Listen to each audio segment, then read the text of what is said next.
Assembly. Assembly isn't just one language. It is a family of languages that represents the absolute closest a human can get to talking directly to a computer's processor.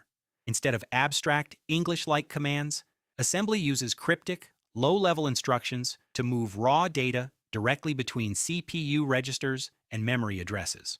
Writing a simple program in assembly requires hundreds of lines of meticulously detailed code, making it incredibly slow and tedious for humans to write. However, because there is no abstraction layer, assembly code executes with the absolute maximum speed and efficiency possible on physical hardware. Today, it is used for writing critical low-level code like operating system kernels, hardware device drivers, and reverse engineering complex software. It is the ultimate tool for developers who need absolute total control over the machine. Python. Released in 1991 by Guido van Rossum, Python was designed with one core philosophy: absolute readability. It throws away the confusing brackets and complex syntax of older languages and replaces them with clean, English-like commands.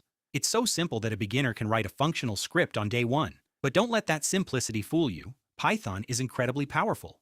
It has become the undisputed champion of data science, automation, and artificial intelligence. When you see modern AI models learning, analyzing massive datasets, or generating automated content, Python is almost always running the show behind the curtain.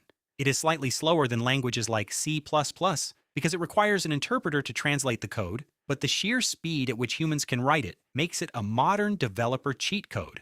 JavaScript. Released in 1995, Brendan Eich famously built the very first version of JavaScript in just 10 days for the Netscape browser. Initially, it was just a simple tool to make static web pages a little more interactive with basic pop-ups and drop-down menus, but then the internet exploded.